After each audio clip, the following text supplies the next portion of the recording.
So what's going on with you, man? Hey, what's up? You back now. You back in the I States? am. I'm Yeah. back on U.S. soil. Back on U.S. soil. As you guys can see, I got like the box in the background, bare room. I know you usually have the stuff in the background stuff, but I'm just now moving in, getting back. I literally just got back a couple of days ago. So getting moved in, getting the wife situated, getting the kids situated. It's a lot going on right now. And then we're also doing the teleworking. I feel for all the parents out there, especially the dual working or dual military parents out there. Cause if you got a kid that's in virtual school, especially like a younger one of the parents got to stand by. So it's kind of weird. One has to sit there and kind of listen to him on the little video screen. And then, it's just kind of strange. And then on top of that, we're trying to get regular work done as well too. So it's I don't know what's going to happen, but something's got to happen here soon. I guess maybe the vaccine will help with that. Struggles of 2020, man. Struggles of 2020. But it's good to have you back, man. It was a struggle with internet connection and everything, but you made it back. We're good. And yeah, man, everything's good on this end. We're up in Charlotte now, Charlotte, North Carolina. So anybody who is ready to start investing here, attending pints and properties, any of that stuff, man, we're out here, we're live. And it's actually where I met today's guest. Oh, Sean McKay, dropping knowledge about self-directed IRAs. Sean McKay with the IRAs. Hey, rhyme. Yeah, he was working on his, Dan was working on his freestyle game during the interview. But today we covered a lot of stuff, right? So our guest today not only talks about how he fumbled across real estate when he first started, but then how he got into the self-directed game and actually used that to catapult his investing game. And now he finds creative strategies for investors like you to use self-directed IRAs for syndications, for buy and holds, for fix and flips, for all this creative stuff. I mean, he said the only thing you couldn't buy was like an antique car, essentially, but you can buy everything else, which is super exciting to hear. Yo, this episode was mind-blowing. He went in depth, just like Mike said, man. So if at any point in time you're thinking how you're going to use your investment vehicles to possibly invest into some hard assets, this is the episode you really need to listen to.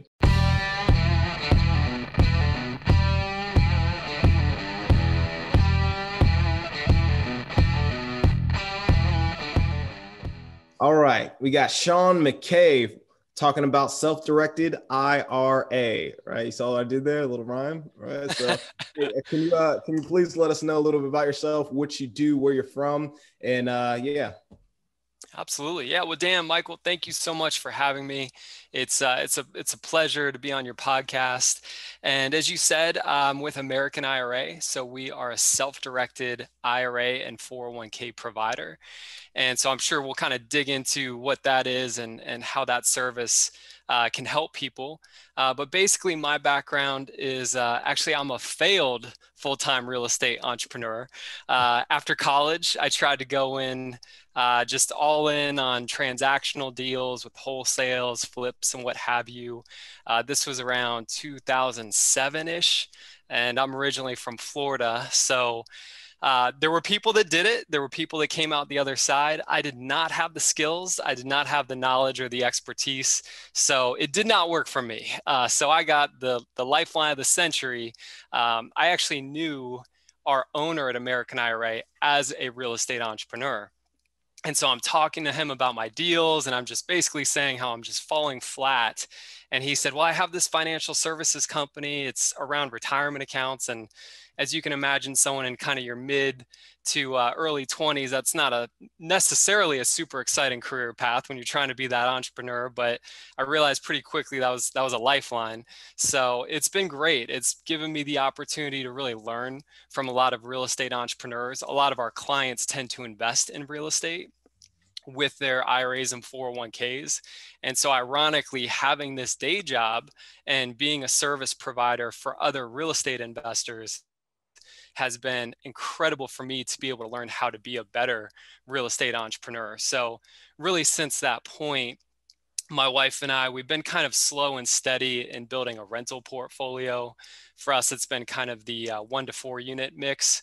So, every year we're just acquiring a number of properties, slow and steady over the last, 10, 12 years there, and we've been really fortunate. So we live and work and invest in the Charlotte, North Carolina market, and the headquarters for American IRA is in Asheville, North Carolina. So I tell people I kind of get to live the dream. I won the lotto. I got a great day job.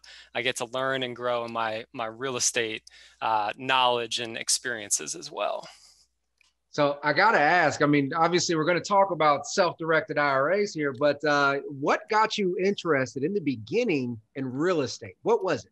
Yeah, absolutely. So, if you know anything about the Florida real estate market, it's a volatile market. It's an exciting market. We consider it kind of a boom bust market. And so growing up, I saw a lot of individuals in my community that would be doing incredibly well. They were building rental portfolios. They had these big construction companies. And so I always thought, I'm not going to be smart enough to be a doctor or an attorney or anything like that. So that entrepreneurial path at least seemed theoretically possible. And so I just always kind of hung on to that. I had a few family members that kind of dabbled a little bit with some rentals. So I got started on some, in retrospect, not incredible deals at the beginning. Just, we're all kind of figuring it out together. But yeah, that was kind of the start of it. Seeing the flashy cars, seeing the big house, and okay, let's try and do that.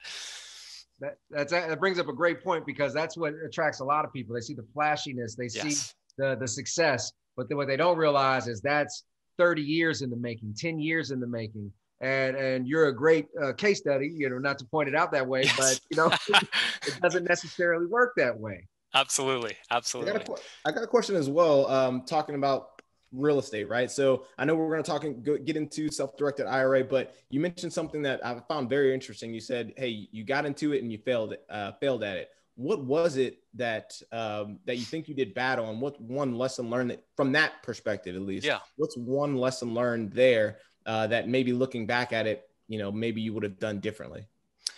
Yeah, that's a great question. I think certainly at the end of the day, I think we all have to have an honest assessment of our strengths and our weaknesses. And I know that especially at that time in life, to be successful in a falling knife scenario, so we're 2007, 2008 in Florida, prices are crashing.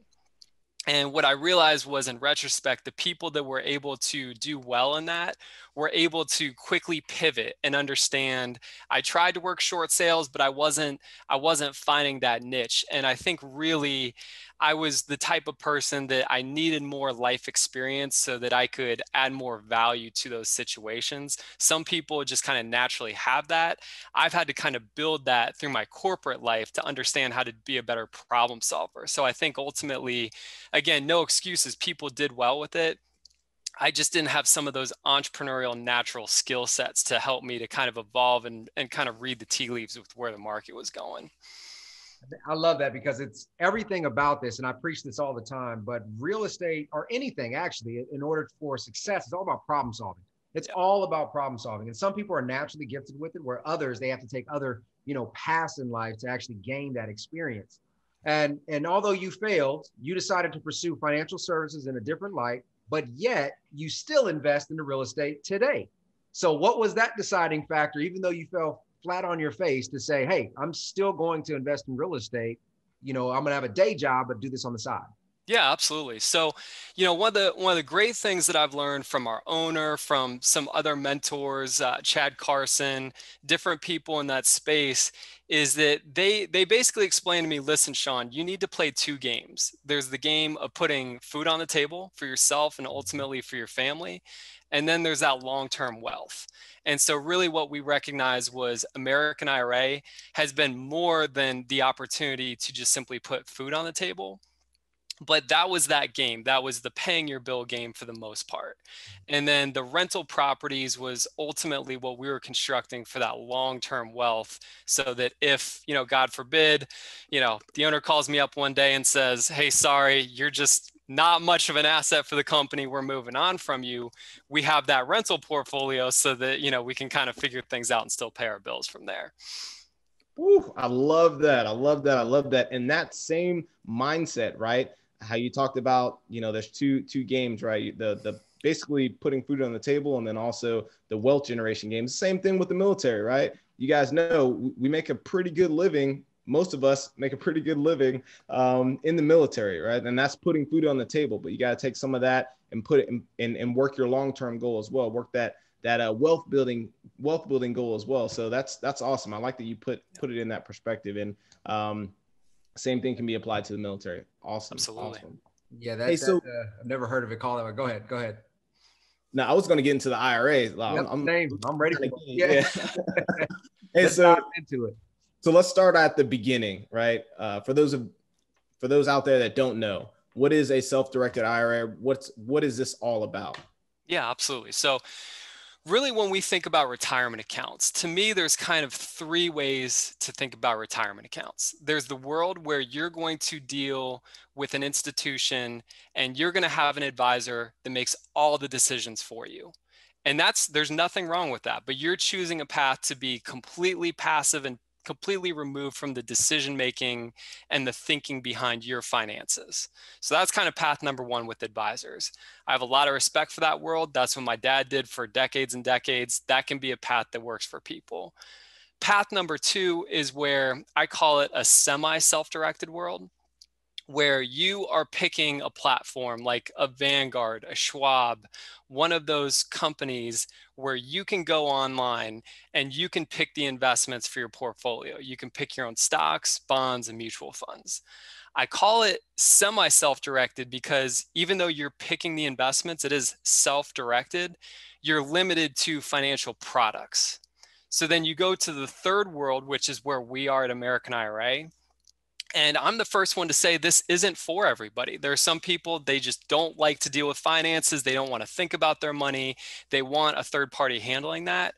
But for those, as you said, whether it's the military community, just an entrepreneurial community, someone that wants to be a little bit more thoughtful and proactive with their financial future, this is an interesting space in this third world because you can still pick your own stocks, bonds, and mutual funds with us, but the real benefit is what we call alternative assets.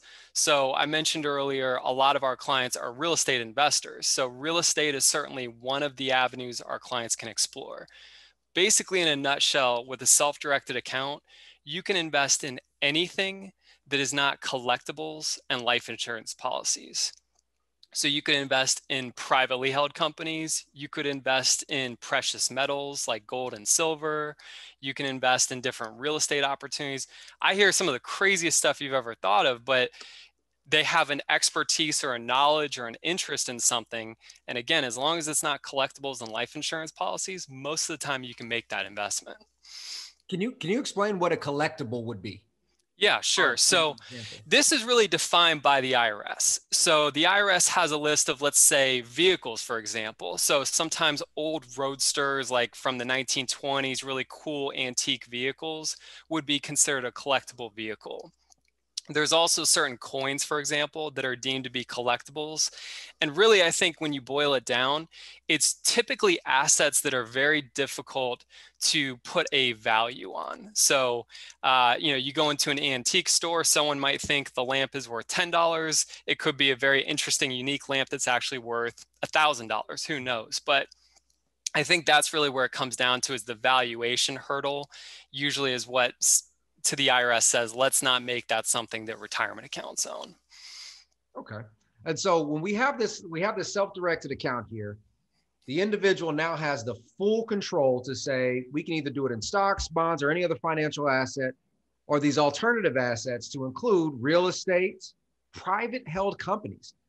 Now, when they do this, this is one of the most, misconstrued places. What happens with that money? So we make this nice investment and we're getting this higher return than we ever did in the stock market or wherever else. Where does that money go? Where does that gain go? Absolutely. So that is the great thing about this, is when your retirement account makes that investment, let's say you find the next Google, right? So you're investing, you're one of these initial kind of early investors in that company. There's really two forms it could take. You're either an actual equity owner in that company through your retirement account, or you're lending them money. So essentially you're a debt instrument for that company. And so whatever sort of return is made, hopefully if it's the next Google, you're an equity partner, the flow of that exit, if you will, let's say you end up selling the shares, they go public down the road, and your 10,000 turns into $3 million bucks, or, obviously that's an extreme example, but whatever that is, all of that money flows back to your retirement account.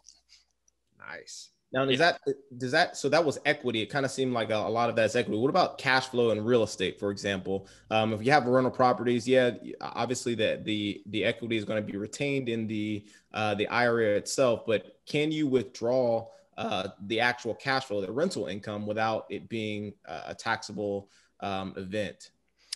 So that's a great point. And so with real estate, as you said, or with any asset, the retirement account is a totally separate legal entity than you or your personal LLCs.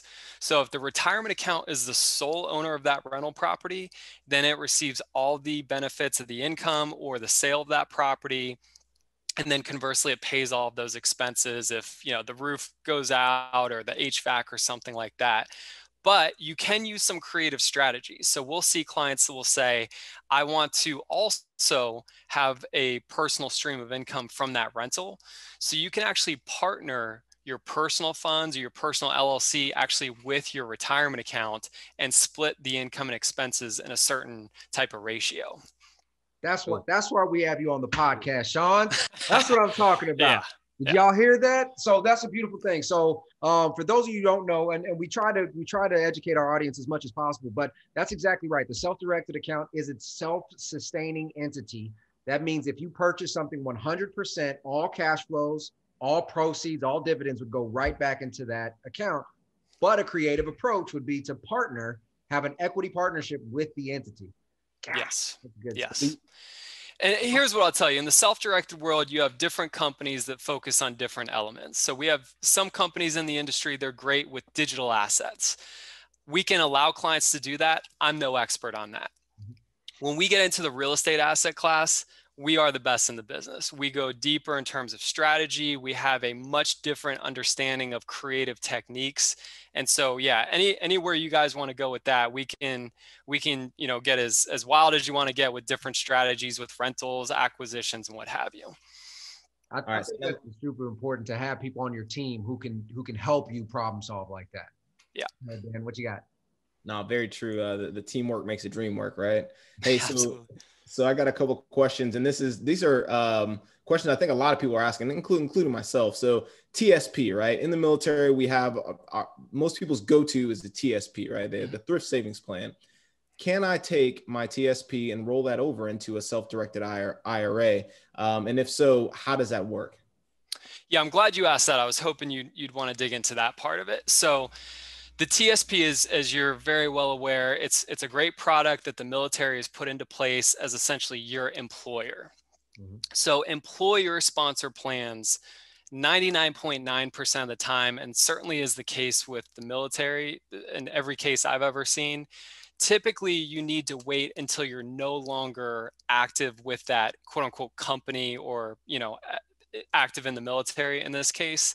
And so many times what we'll see is as an individual goes from being active in the military to some other sort of civilian work or what have you, they can then move over that old TSB, or if you have an old 401k or 403b, it's usually going to be when you're no longer with that firm. All right. So after you retire or after you exit the military at any point in time, you can take the TSP, or if you're working at a regular company, you can take that 401k and then it can roll over into the self-directed IRA.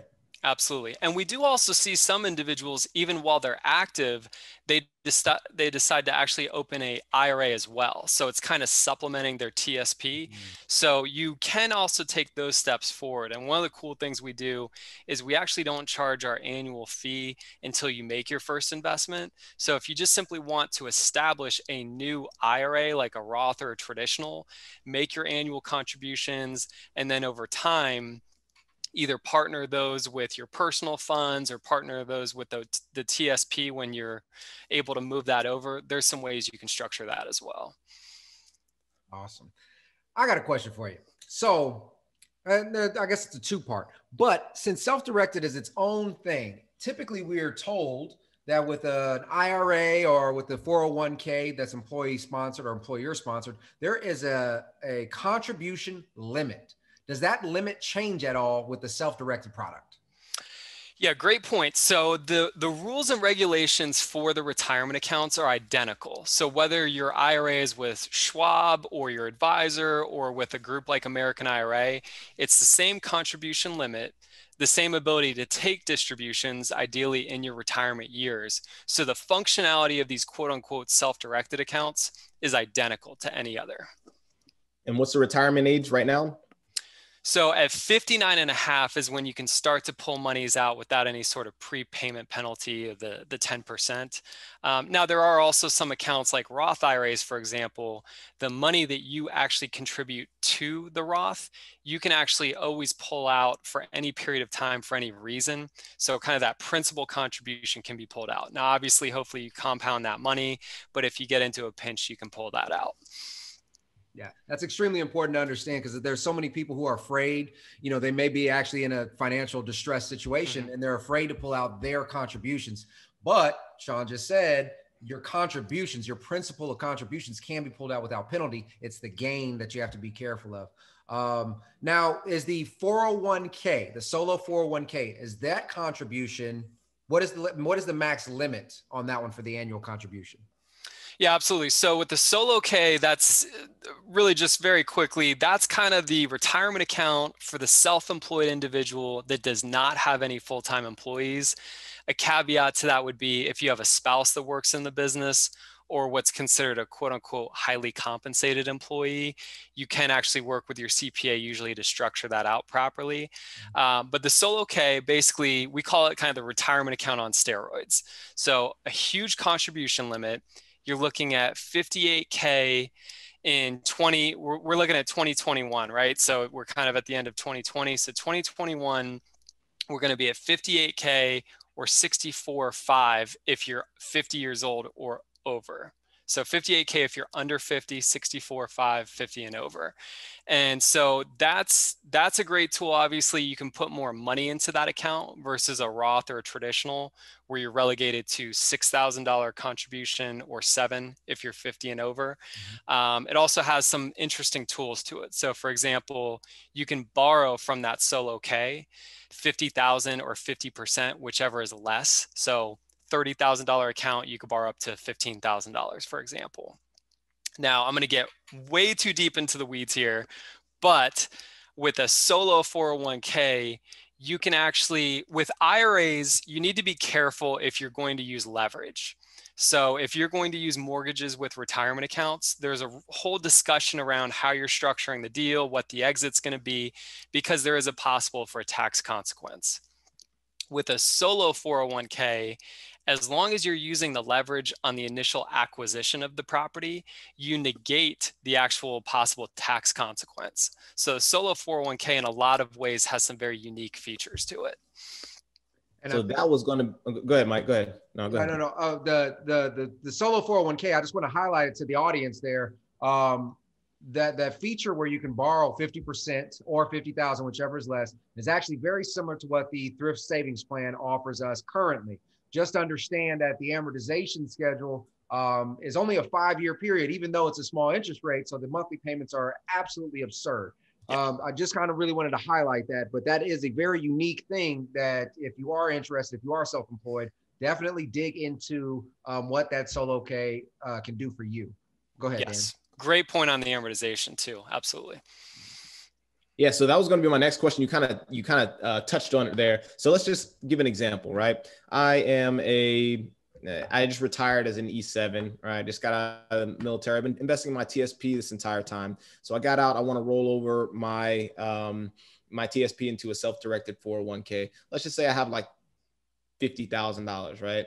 And I know with a self-directed 401k, I can go and purchase real estate and exponentially increase the amount that I have in that fund, right? But the $50,000 that I have is not going to buy a rental property. Let's say I want to, kind of help syndicate. I want to put some of my money into a syndication or a down payment on a larger deal, leverage like you spoke of before. How does that work, and how would that affect I guess, how would that affect depreciation? Would you mind Sure. kind of unwrapping that a little bit? Yeah, absolutely. So, for me, when I think about acquisition strategies, there's certainly the cash scenario, all cash for the asset. As you said, if we don't feel like the 50K gets us into a deal, first we could look at partnering. So either that's with our personal funds, maybe we have a colleague or a fellow investor that we feel comfortable at least doing a joint venture deal with, so the retirement account can participate in that.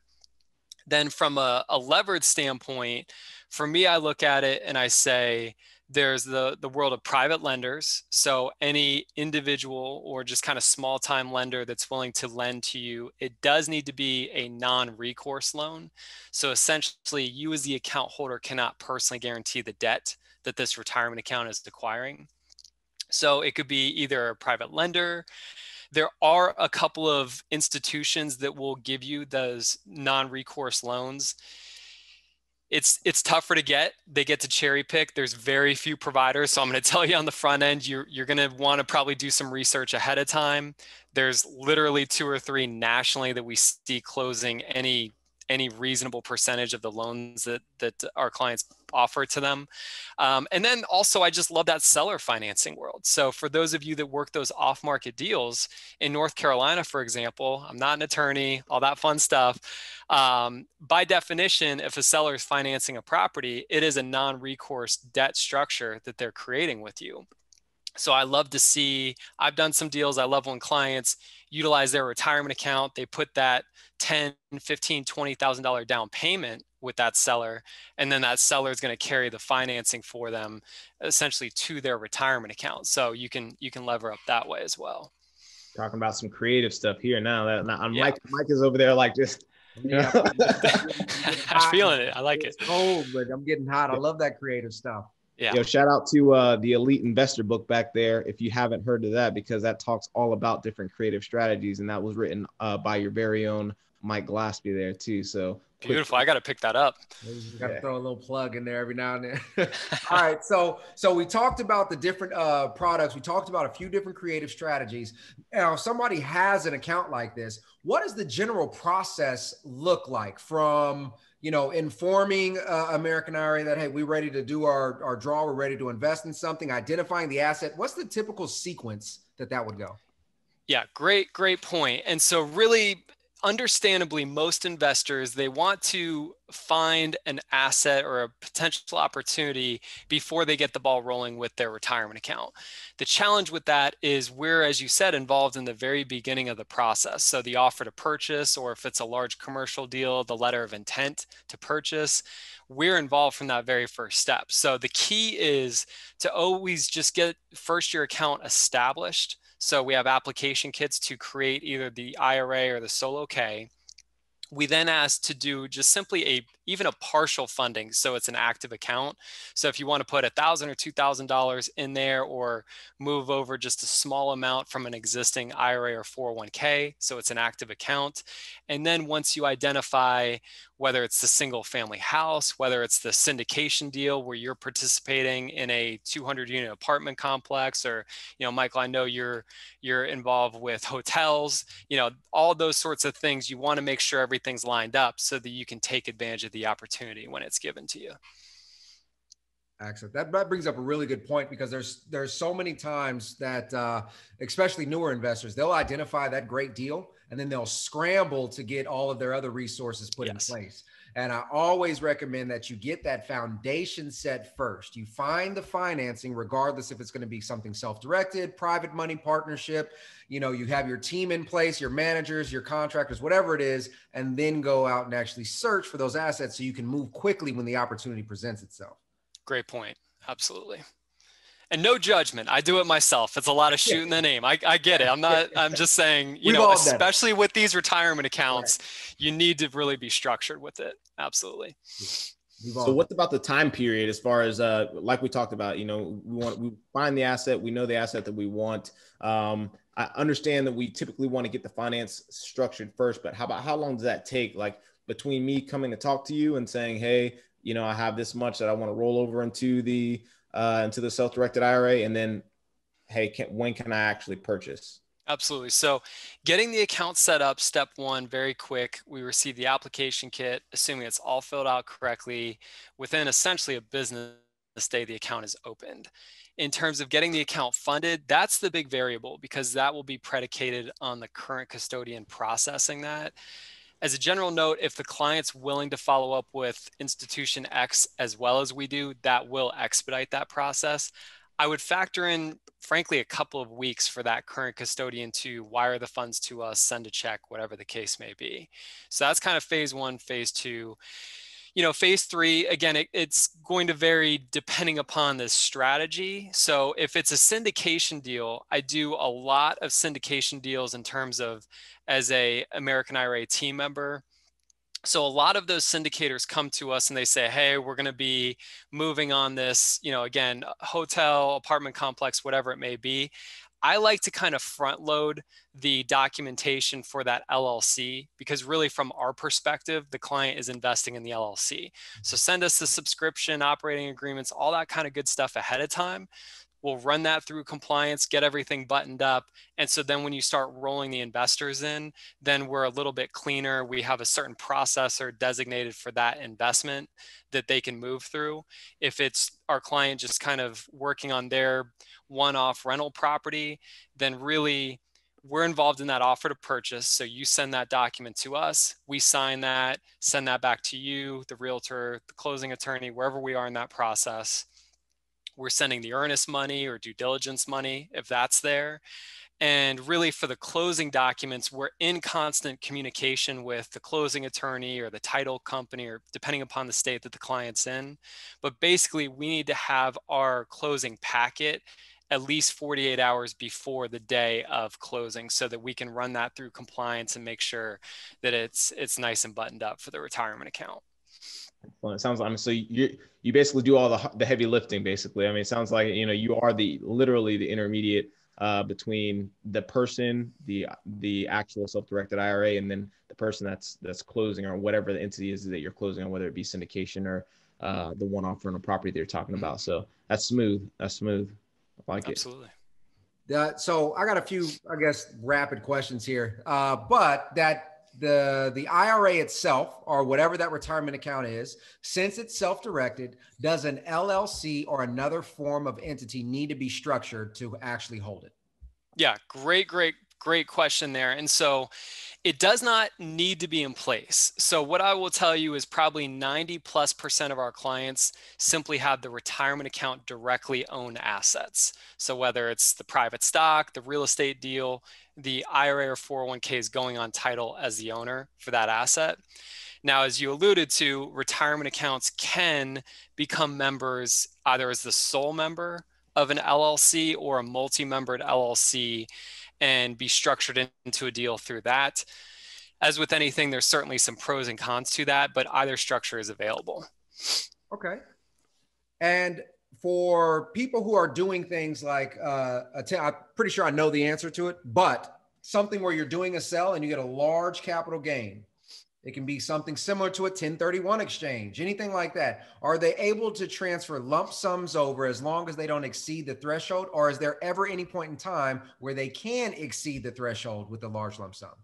So my question is, was the asset that's being sold, is that owned at that point by the retirement account or by the individual? That's probably where I was trying to point that one there. So let's say it wasn't, let's go both scenarios. Let's say it wasn't owned by the asset account yet, or I'm sorry, by the retirement account. And then on section B or alternative B, it was. Okay, great. So if the asset is just owned by ourselves, our LLC, something other than the retirement account, then as you mentioned, we're going to be relegated to our contribution limits depending upon the type of retirement account that we're going to be moving that into. So, that's just, unfortunately, there's no workaround for that part. Now, the nice thing is if it's scenario B, where the retirement account is the owner of that asset and you're exiting and you're getting that nice chunk of capital on the back end from the sale. So as you mentioned, I love 1031s. They're phenomenal vehicles. as you guys are certainly well aware, 1031s, the only challenge is you have those time periods to be able to move to another asset.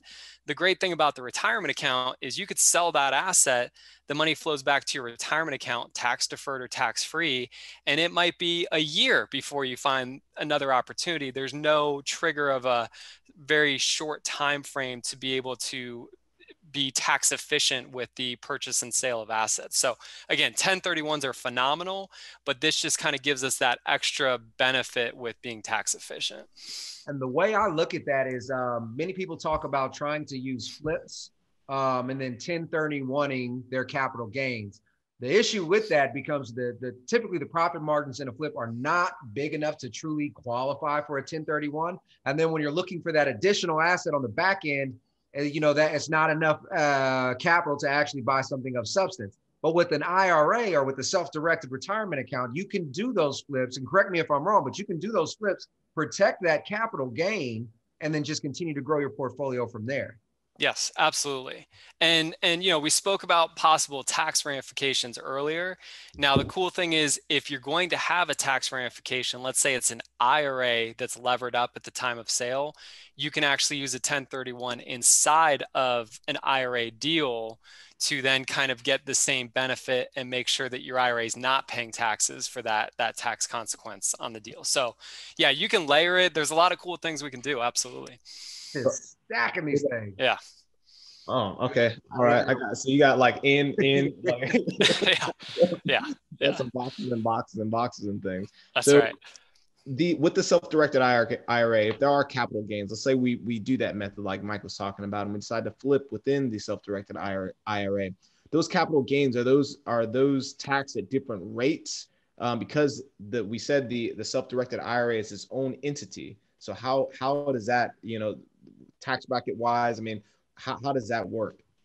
Yeah, absolutely. And really, you do want to focus on that. If you're going to be using leverage with these retirement accounts, the nice thing is from a rental property standpoint, while it's just an operation, you're going to be able to get a lot of those deductions that we're used to outside of our retirement account with writing off mortgage interest and repairs and all that kind of stuff. So that will kind of offset, and usually it's going to be a paper loss while we're just maintaining the asset. But on the sale, that's a very good point. It is taxed at the trust tax rate, which the top echelon there is, I want to say 37-38%. So it is a real consideration and something we need to kind of plan for, as I said, especially on the exit of assets, to make sure that you're kind of doing this in the right way. So it's not everything is perfect and everyone makes $1 million a year. Especially when we're using leverage, we have to be really careful with the way we're structuring those deals. Okay.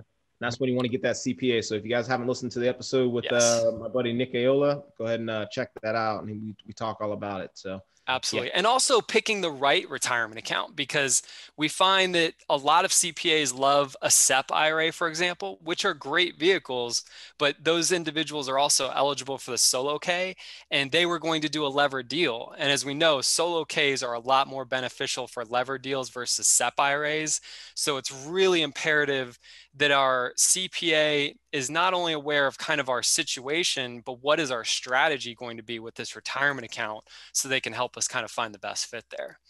In a situation like that, is that something that you also provide, maybe like consultation between the retirement account holder, the CPA, and yourself? So what I could tell you is, as I told you earlier, I'm not the brightest crayon in the box, right? So we have to be very careful. First of all, the way that we're licensed, we're not tax legal professionals, right? So ultimately what we try to do is those clients will come to us and they'll say, hey, I got the SEP, my CPA put me in, but I'm looking at doing the levered deals. So what we try to do is I put out a lot of content about asset classes, about strategies, about the do's and don'ts of these things, to try to broadcast as much as possible the things that we need to think about, because I'm not licensed to override your CPA and say that's not proper tax planning.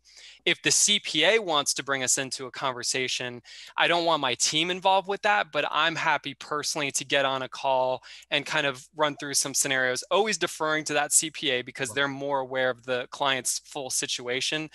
but maybe add a little bit of value from the IRA or 401k end.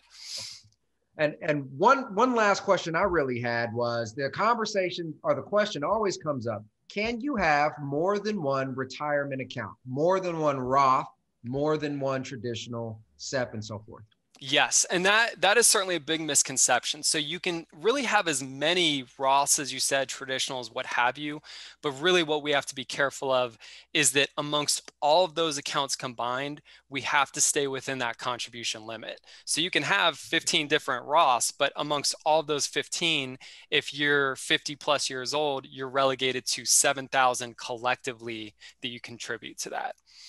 So it really wouldn't be a benefit then to have more. So what if you had one Roth and let's say it was over 50, so you're 7,000, but then you also had one solo K, so your contribution limit would be 58,000 or whatever that is. Mm-hmm. You can do it that way, correct? You can. Now, again, there's kind of some nuance in the planning in terms of whether that's going to get you further along, because depending upon your income level, you might not be able to get your deductions from that traditional. And so if you're maxing out that solo K, you're probably in a pretty high tax bracket. So it's a great point. You can contribute to both IRAs and 401ks. And then it's just kind of a matter of what's going on with your situation. Yeah. Yeah. Speaking of that, we're talking about different, I guess, taking on the withdrawal, how much money you'd have to pay, depending on if you do the SEP. But at what point do I need to, let's say I'm talking with my CPA or I'm trying to figure out the best way to, I guess, minimize my tax rate. Do they take just the last year's, taxable income to rate you to I guess to find the rate? I know I'm kind of fumbling around, but no, I'm with you. The question is kind of yeah. So here's what I'll tell you. So we're at the time of recording this, we're in December 2020, and so this is really the time of the year, the last month or so, where we're getting a lot of calls into the office, even from our current clients, and they're saying, thankfully, some people are doing actually well in 2020. Their businesses is, doing well, whether they're a mortgage broker or different types of industries. And so they're saying, hey, the IRA I have isn't going to give me enough juice this year for my contributions. And so ultimately, it first starts with your tax professional. So you're having a conversation with your CPA and you're saying, hey, big year this year, instead of doing 80, I'm doing 180. What can we do to mitigate my taxes? And so then we're probably going to starting to look at some small business plans. So again, the solo K or a SEP IRA, maybe a simple IRA, they all have different purposes, but really a lot of those are going to be based on trying to get as many deductions so that you lower your tax rate as possible. Yeah, definitely. Yeah, I fumbled through the question, but you got it. No, you were there. I'm with you, man. There's a lot going on. Yeah. Well, we have covered a lot in this episode, and I'm sure we've got a ton more questions. But for the sake of time, because we want to be respectful of your time, we always ask our guests, what is one piece of advice that you can offer to somebody who is just now starting their investment journey? Yeah, that's a great question. And certainly, as we said, I can talk a lot about what not to do, right? And when you're starting your journey, I think that what it's unfortunate to see is the new investor that is hopping from idea to idea on a regular basis. So if nothing else, as a new investor, if we could give thought to our strengths and weaknesses financially, mentally, what have you, we put that together and we come up with a reasonable idea of, I want to buy a single family rental. I'm going to get into the rental property game. I would say, honestly, try to get blinders on. Don't then start worrying about buying 100-unit apartment complexes or doing spec houses or, all the different things that you can get involved with in the real estate community. Try to get focused, try to become really competent, and then ultimately an expert in what you're doing. And then, as the money's there and your expertise is there, then maybe you can start to go in different directions. I love it. Yeah, that's we haven't heard that one yet. That's extremely sound advice. I mean, we often fall victim to that. Like, I'm sure a lot of guys who listen to this podcast, like today they listen to it and they're like, yeah, I definitely want to go and join your company and, and do the same thing. When just last week we had someone else on, they were talking about, I don't know, syndication or something like, I'm gonna be a syndicator today, you know? So Yes. that's extremely, extremely sound advice. Good stuff. Yeah. All right. And Thank you. last question here. How can our listeners get in contact with you? Yeah, absolutely. So, obviously I'm here predominantly as a team member for American IRA. So if you visit our website, americanira.com, you can find my contact information, my email, the office number to reach me. If you're just a fellow investor and you happen to be in the North Carolina area, or, you just have some common interests of falling flat on your face back in 07, 08, and, you just want to share war stories or whatever it may be. I'm on LinkedIn, Facebook, those different platforms. So Bigger Pockets. I'm always interested in learning from other people and sharing ideas and stuff. So I appreciate what you guys are doing in terms of forming this community, and it's really cool to see. So I really appreciate it. Absolutely. Thank you so much for coming on and sharing this knowledge. I still got plenty more questions, so we might have to bring you on for a round two potentially. Please. But this is a super interesting topic that has been, I think, underutilized, especially in the younger generation. Obviously, the older generations, they start to have these established retirement accounts, and it can become feasible. But I mean, it's not too early to start, especially with those creative strategies that you mentioned previously. So again, thank you very much. Yes, absolutely. Dan and Michael, thank you so much. Yeah, this is great. And if you can tolerate me for another run, definitely love to get back with you. And, we can talk about your strategies and all the things you guys are doing and, kind of the pros and cons of maybe self-directed IRAs being involved in those types of deals. So definitely. We were actually just talking about that before the show. So awesome.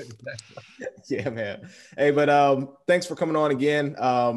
With that said, make sure, the links will be below actually. So all Sean's links will be right below. So if you can click on those, you'll see his little @ symbol there. So make sure you reach out to Sean and get your self-directed IRA on, But with that, this is Dan Wynn and Mike Glaspie signing off.